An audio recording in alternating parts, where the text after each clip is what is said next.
In a world that's defined by constant, unpredictable disruption, the old playbooks are pretty much useless. The rules are being rewritten, like right now in real time.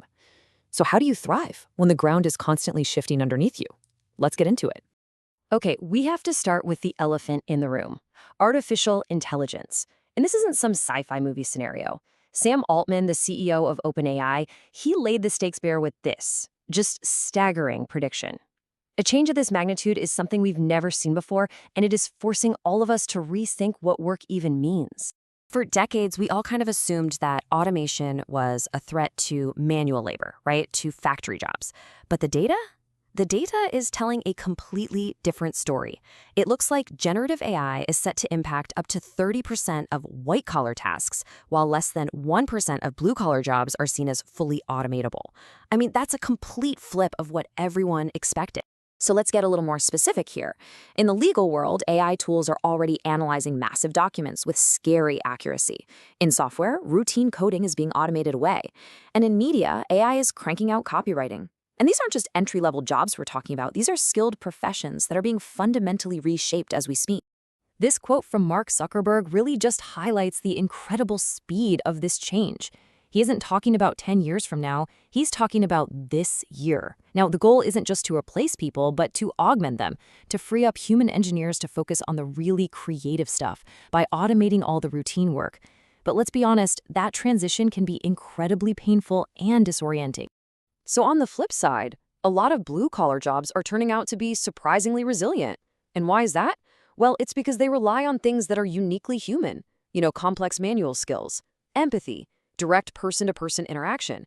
You can't just easily automate the work of a nurse or someone in childcare or a good mechanic. The human element, it turns out, is still the killer app. And all of this brings us to the new reality that we're all facing. We are in a world where the path forward is just not clear anymore.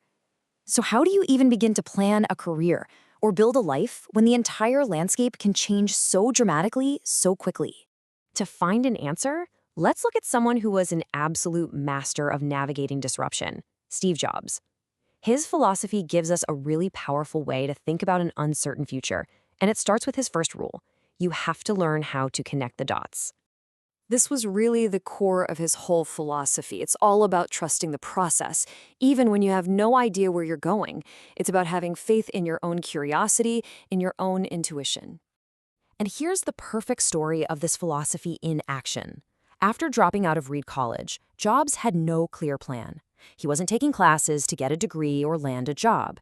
He just followed his curiosity. And he ended up auditing a calligraphy class simply because he thought it was beautiful. From any practical standpoint, this made absolutely zero sense. But then, fast forward a decade, while he's designing the very first Macintosh, all that useless knowledge about calligraphy just comes flooding back. And it became the foundation for the Mac's revolutionary design. Multiple typefaces, proportionally spaced fonts. He connected a dot he never, ever could have planned for. So the crucial point is this: you have to collect the dots first. Okay, now for his second lesson, which is maybe even more profound. It's all about finding opportunity in what looks like total failure.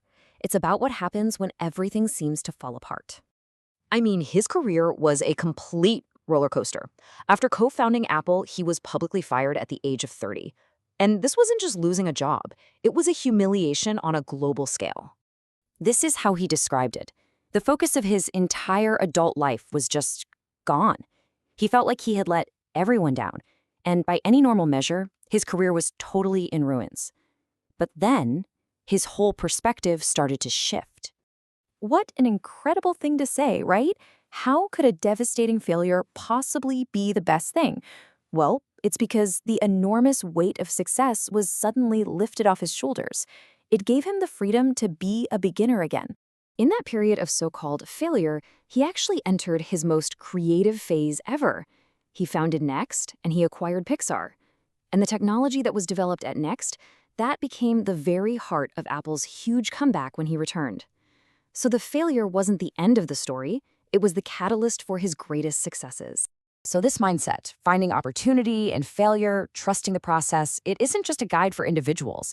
It's actually the same principle that determines whether entire systems, entire institutions either thrive or just collapse. And we're seeing this play out right now with major institutions finding themselves as systems under a whole lot of stress. Take financial markets, for example. For years, the big institutional traders had every single advantage, from special access to lower costs. But now, technology and online brokerages have empowered everyday retail traders, and that's challenging the old power structure and completely rewriting the rules of the market. Now let's zoom out even further. The World Trade Organization was built to be the referee for global commerce. For decades, it was the unquestioned anchor of the whole system. But today, it's in a serious crisis. The WTO is facing what's really a perfect storm. Its core functions are breaking down. Major negotiations have been stuck for over 2 decades. Its highest court has been basically paralyzed for years. And more countries are just ignoring the rules and doing their own thing. So whether you're an individual, an investor, or part of a giant global institution, the challenge is exactly the same. The old rules are broken. They just don't fit the new game. So what kind of mindset do you actually need to thrive in all this? And for the answer to that, we're going to go back one last time to Steve Jobs and his farewell message. It's a simple mantra for navigating the world we live in. He got this from the back of the final issue of a publication called The Whole Earth Catalog. Just 2 simple phrases that perfectly capture the mindset you need for an era of constant change. Stay hungry means to never be satisfied, to never stop learning, to never assume you have it all figured out. It's all about relentless curiosity.